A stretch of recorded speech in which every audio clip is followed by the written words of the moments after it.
So okay, I think we can start with the session, today's session. Again, thank you for joining us today to this session, Rise of HJT and HIT Technology in PV Models.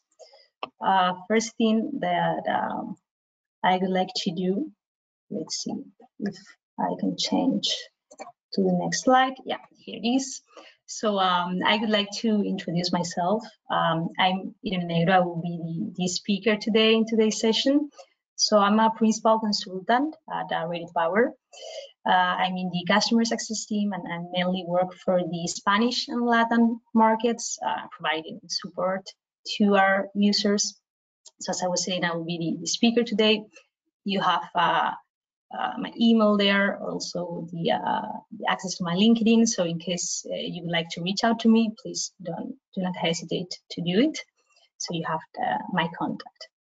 So let's check the agenda of today's session. We'll have an overview of this new technology. So we'll start with what are HJT and HIT models, the material and manufacturing process of those models, the technology advantages versus the mainstream models or the traditional models as we know them. Then we'll check a case study in pvDesign to compare between two different designs using the PERC models and HIT models. And finally, we'll compare those results to see the difference in the technology. Okay, so let's start with the first part of the session. What are HJT and HIT models? So HJT or HIT models, well, they are different, but sometimes we can find them the same way in the literature or in the press. But basically, the HJT comes from heterojunction. So they are heterojunction models. They are not that new. This technology is not that new, but it has recently grown in the market. So the difference between these models and the PERC models or the passive emitter rear contact models is that they combine two types of silicon. The traditional one, crystalline silicon, poly or monocrystalline silicon, and amorphous silicon, which is that extra material that we are not using nowadays for the PERC models as we know them. This would be the HJT models, and then we also find, which are similar, the HIT models. The main difference between both of them is that the HIT models are also heterojunction models, but with an intrinsic thin layer. So they have a few differences in terms of performance, but they are also similar. So just to mention this, the HIT models, they were registered as a trademark of Sanyo, which was a Japanese company. Now it's part of Panasonic. So the Sanyo HIT models are now the Panasonic HIT models, and they were the first ones developing this technology. Okay. So what are the main materials and the manufacturing process for this technology, for these models? So the materials that we were just mentioned previously are the crystalline silicon, both polycrystalline or monocrystalline silicon. This is the same as for the PERC models, and then the amorphous silicon, which will provide these models with those advantages that they have. And then we also have the indium tin oxide. Then regarding the manufacturing process, as you can see, there are a few steps like wafer processing, wet chemical processing, the TCO deposition, metallization. Although it looks like it has a lot of steps, we'll see later that the manufacturing process is easier than the current process that manufacturers are following in order to manufacture the PERC models. And then we have some technical specifications that we'll check also in the next slide, but basically lifespan, almost 30 years or even more than 30 years, temperature coefficient, which is lower than these mainstream models or PERC models that we were mentioning, And we also find higher efficiencies, over 22% in some of these models. So, as I was saying, let's check these technology advantages or technology characteristics for those models, right? So, in terms of advantages, we were just mentioning them: higher photovoltaic cell efficiency compared to the PERC models. We can see that they can get up to a 22% of cell efficiency compared to around 20% for the PERC models. Then we find also the better temperature behavior due to that lower temperature coefficient that we were mentioning before, that this results in a better performance in warmer climates, right? And then we have also the higher bifacility factor. Usually the bifacility factor is around 70%, 75% for the PERC bifacial models. And for this new technology, or not that new, but for the HIT models, we find bifacial factor up to 90%, which improves the bifacial performance of the models. Then we have a few more advantages. We have the improved degradation characteristics. That's why we were checking the lifespan, which is around 30 years, even more than 30 years, and this will assure that the power output is better throughout all the years of production of the plant. It's above 90% throughout all the years of production of the plant. Then we have also the less susceptible to LID degradation, or light-induced degradation, which will also have an impact on the final production of the plant. This is due to the type of silicon that manufacturers use for these models. It's, instead of being the P-type silicon, it's the N-type. So this is the reason behind the less affection to the LID degradation. And finally, as we were also mentioning, the manufacturing process is easier for these models. Why? Because they have, even if we have checked the steps in the other slide, the manufacturing process has less steps to follow, and it also uses or needs lower temperature to develop or to build these models. So that's the reason behind having an easier manufacturing process and cheaper cells, right? Because in the end you are saving costs because of that. So the question here could be like, why we are not all using for the development of the PV plants this kind of technology, right? Because we can see that they have a lot of advantages. So there are two main reasons. There could be others, but the two main reasons is that we were mentioning Panasonic, who were the first ones developing this technology, and they had a patent for 13 years. They were the only ones developing this kind of technology. So the extension of the other, the use of the other models were very high. So that's one of the reasons.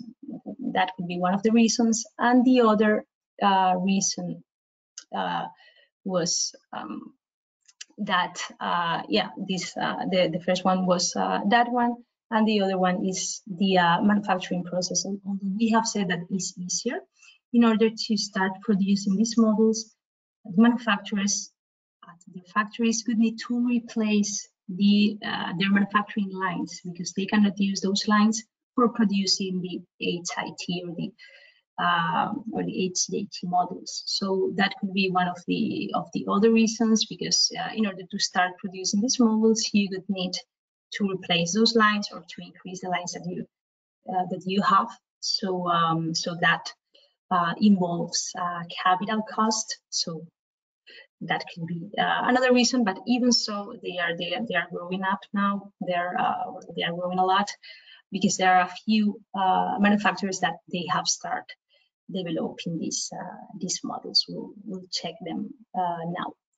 So we have gone through the the technology, we have checked the main components, the main materials, the manufacturing process, the advantages that they provide versus the traditional models. So let's see now, let's check with a case study what are the main differences that we can find when using one type of technology, one type of model or another.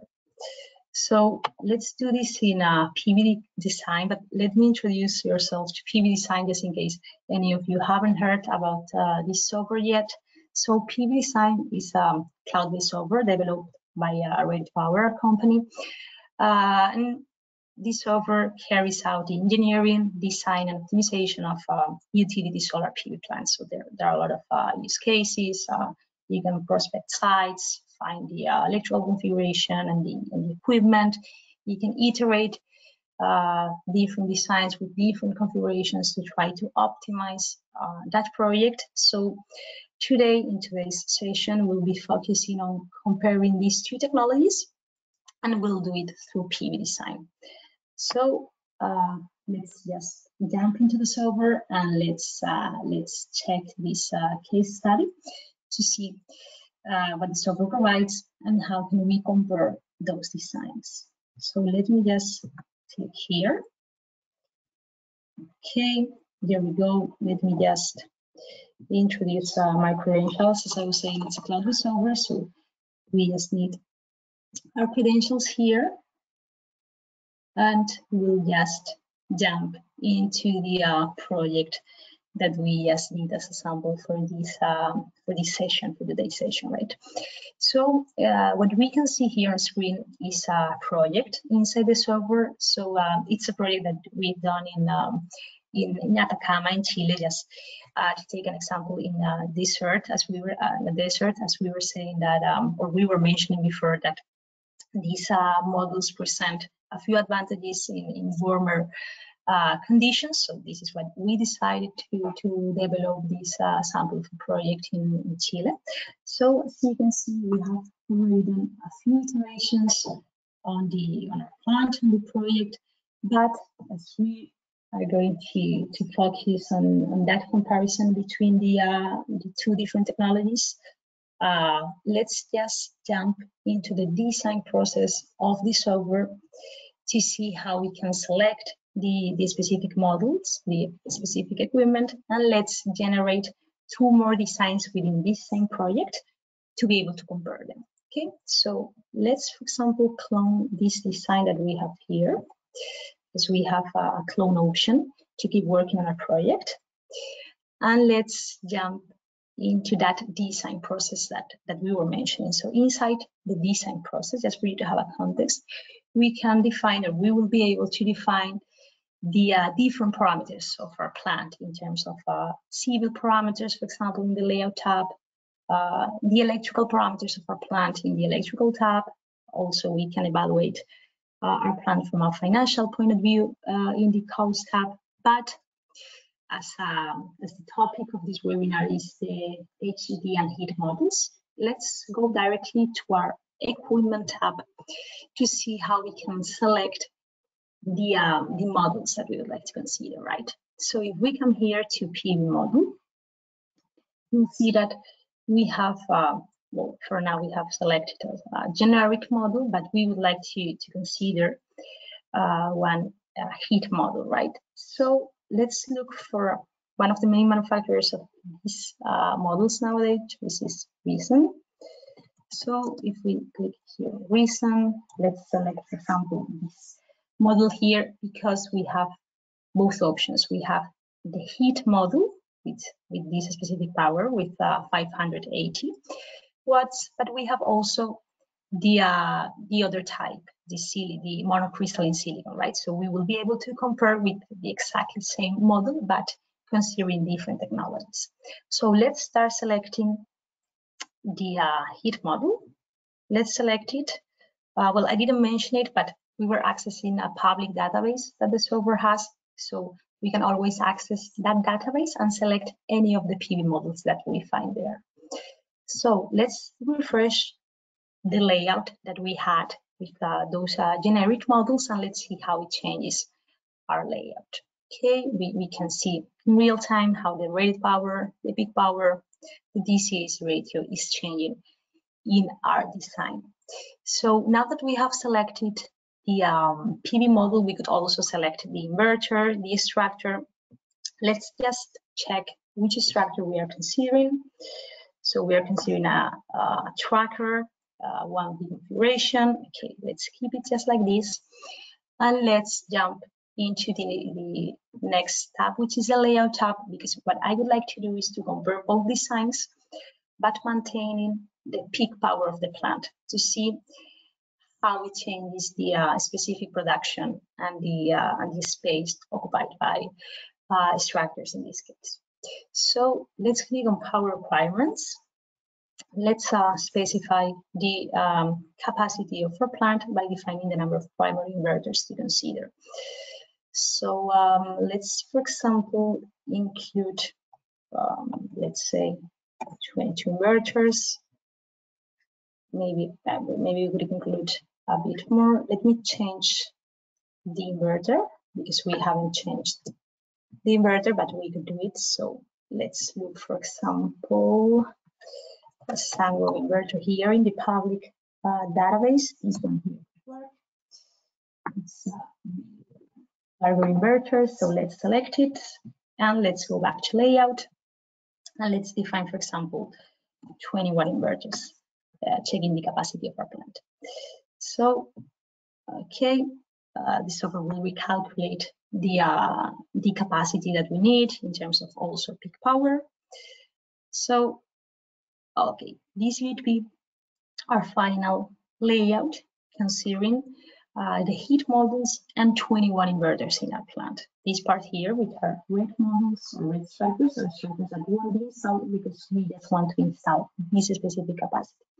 So what we can do now is to directly generate our design here, to have it in our project. So let's call it evaluation with heat models, okay? So we can add nodes. Let's select our documentation, or let's generate in English, and let's generate our design.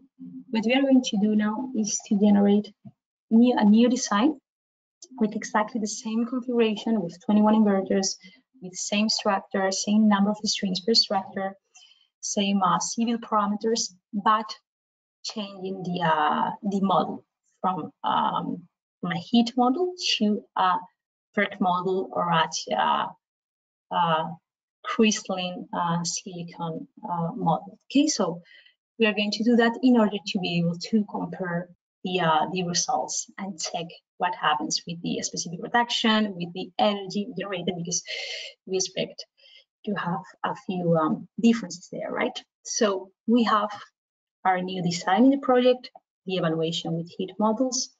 Let's clone it again, and let's repeat the process that we just did by changing to, let's say, mainstream model, the traditional model, or the PERC model as we know them. So let's go to the equipment tab, PV model here. Again, let's access our public database here, and let's look for that exact same recent model here. But in this case, what we are going to do is to select the bifacial one, but monocrystalline silicon technology instead of heat model. Okay, so let's click here, let's select.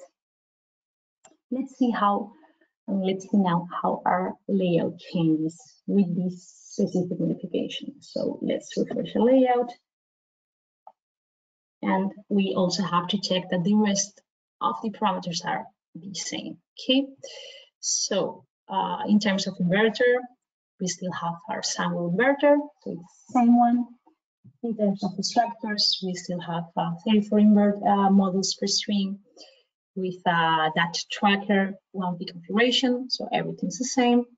And let's go now to the layout tab, although we can also check it directly here in the upper bar, but we can check that we have 21 inverters and we have same rated power and same peak power.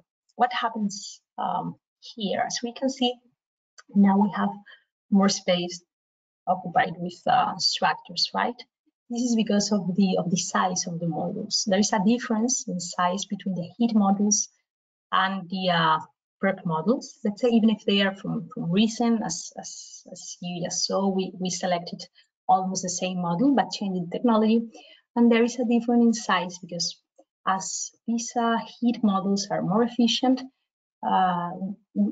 we'll need less number of cells in order to get that higher power. So that's why the modules are smaller and the occupied space is reduced when using HIT modules. Okay, so we have checked that the equipment is the same, layout is changed, but peak power and rated power is the same. So let's generate this new design in our project, but evaluation, let's see, crystalline silicon modules, and let's also generate our documentation in order to convert those designs into our project.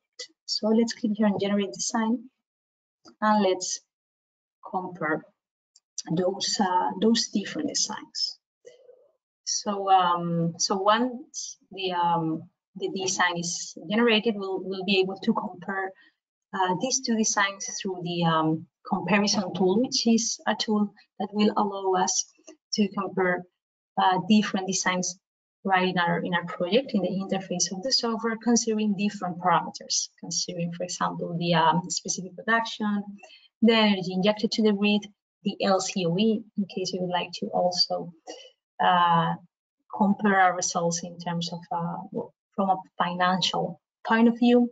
So now we have our new design also here in the project folder. So let's compare both evaluations or both iterations that we just did. So let's click on the design number 12, design number 13. They have the same rated power because of the number of inverters. They have the same peak power. So let's just click on compare and let's have a view of that comparison between these two designs. So here we have the filters. Let's check what we would like to compare in terms of KPIs or main parameters of the plant. So rated power and peak power, although we know they are the same, let's keep those values there. Specific production and energy, they are also interesting values because, as we were mentioning before, these technologies, the type of technology that we use will affect the production and the energy of our plant.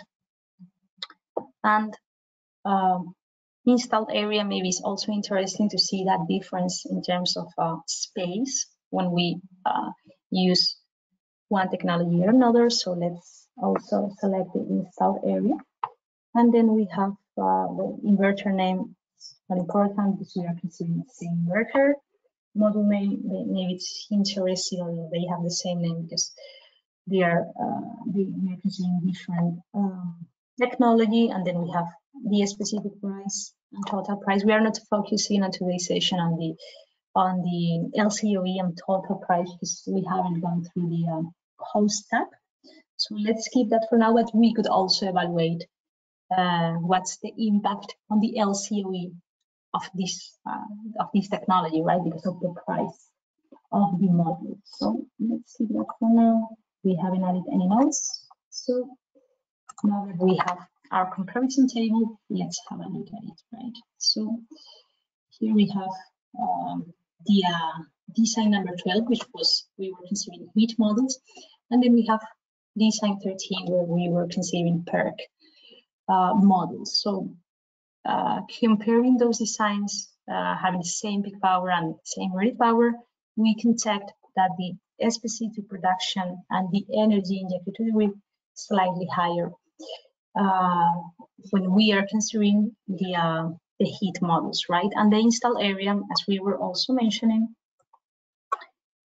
it's smaller when considering HIT models. So we would need less space for the exact amount of peak power and rated power, and for having even a higher energy production or results. Okay, so this is how we can compare This is just a point of view when comparing those designs, maintaining the peak power and the rated power. We could also maintain the space occupied, so we would have even more power when considering heat models. So there are some different ways of comparing these two designs. And another thing that is also important to mention, that in this case we were considering the same value, is that we were mentioning this during the presentation, but let me just clone this design that we have here.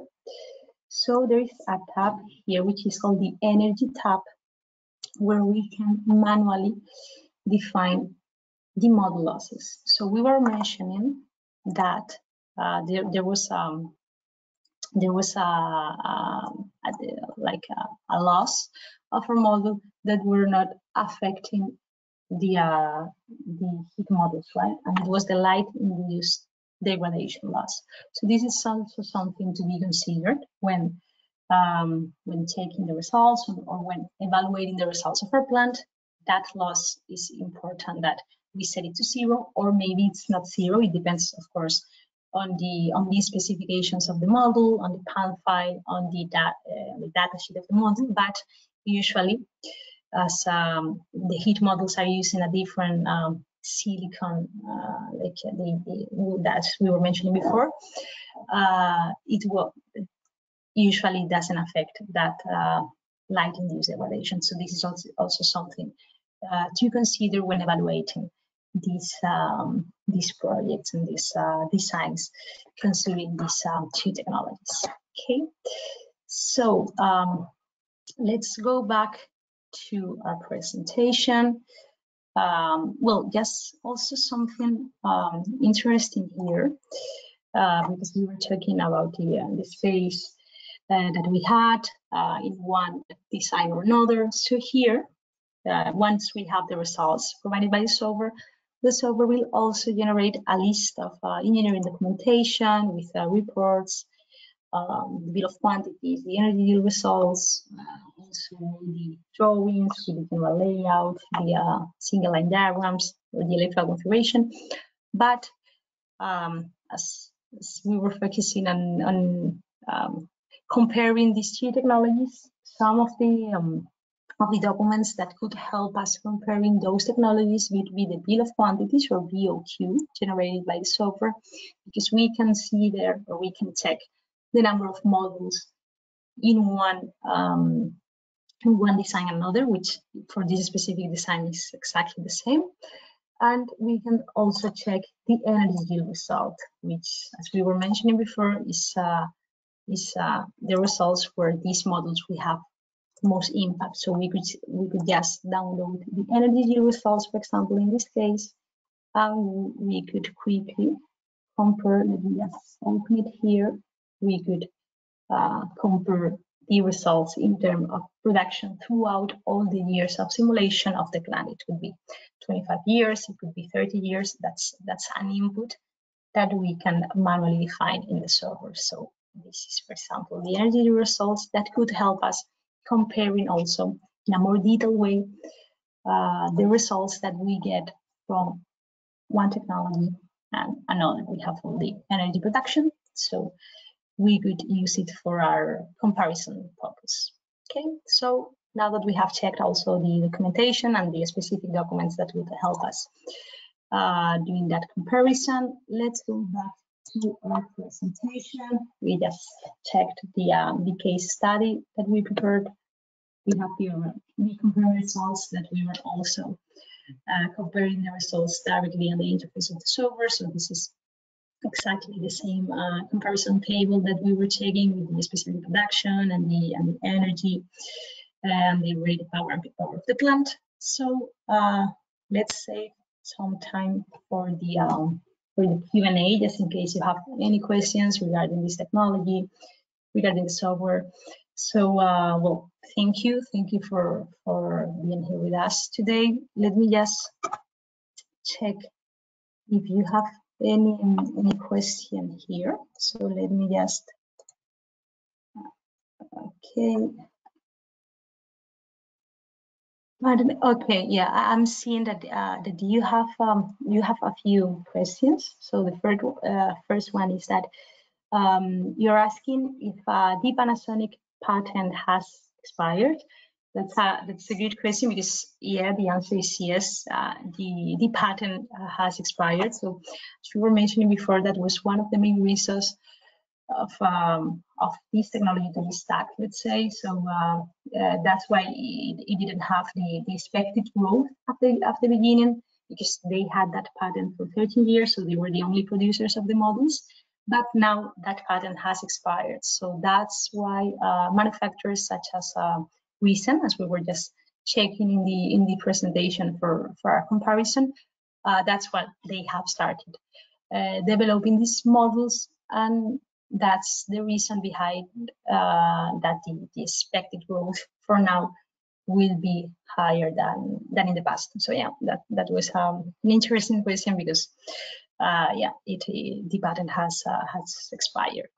So let's check a few more questions that we have here.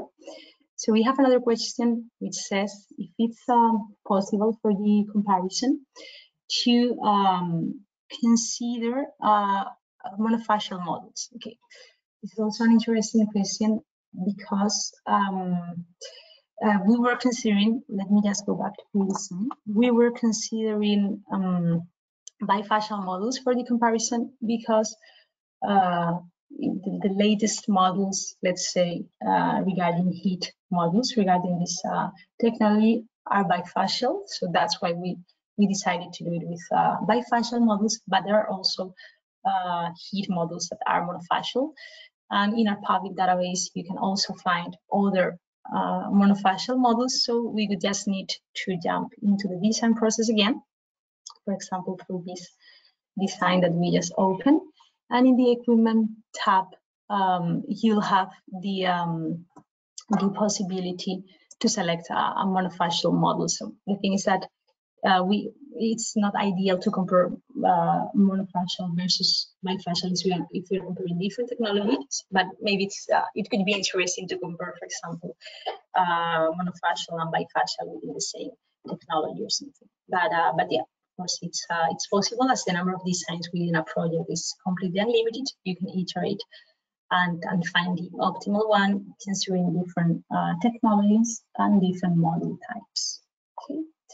So, another question that we were taking here is that you were asking if it is possible to upload your own equipment or different equipment than the one that you can find on the interface. So the answer would be yes. Of course, you can upload your own equipment to the software, because there is a specific tab which is called the equipment tab here on the left, where you will be able to create, let's say, your private database as a user of the software. So you can upload, in case we were talking about models, which was the topic of the webinar, you will be able to upload those models in a PAN file. So you can upload, for example, let's say HIT models, which are monofacial, or you can upload other manufacturers' models, new technologies. So you can upload all of them there, and then you can check those technologies in the software within the design process. Okay. So this is something that it is also possible, not only for models, also for embedded science structures. You can upload your own, but as the focus of the webinar was in these models technologies, that's the reason. Okay. So let's check other questions that you have. Let me just check here on the box. So I see here that you have another question, because as we were considering bifacial calculation, you were also asking which are the albedo values considered for these calculations, right? So this is something that we didn't mention during the presentation, but inside also the energy tab, where we can define or manually define all the PV module losses that will affect the production of our plant, as we were checking on the results. We'll also have the possibility, as you can see here, there is a tab which is called the albedo tab. We're going to be able to set the albedo values that are going to be considered for the calculations. So you'll see that you'll have a few options. By default, this is the albedo that we considered for the presentation and for the comparison. So it's the one for Modis, but you will have also different possibilities depending on the characteristics of the terrain. So depending on if we are developing our plant in a dry grass terrain, snow, whatever, so you'll have different albedo values. But you'll also have the possibility of creating your own or including your own albedo values here. You can add them in a yearly resolution, monthly resolution. It will depend, of course, a lot on the design requirements, but it's true that it is an important value to be considered when we are doing all those calculations, or when we are calculating that production of our plant, when we are conceiving bifacial models. So in this case, as I was explaining, I even changed much of the energy tab, but of course the energy tab is one of the most important ones when we want to check production results, right? Because for example, regarding the years of simulation, we were also mentioning that the lifespan of these HIT models was higher, because it was around 30 years for the models.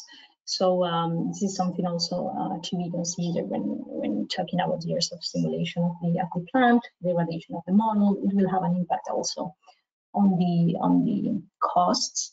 So so yeah, this would have a huge impact also. So let's check if you have any more questions here. Okay, let me check. Okay, there's another interesting question about the cost, how we could do that analysis that we just did, but from a financial point of view. So let me just show you here. This is something that we could do here.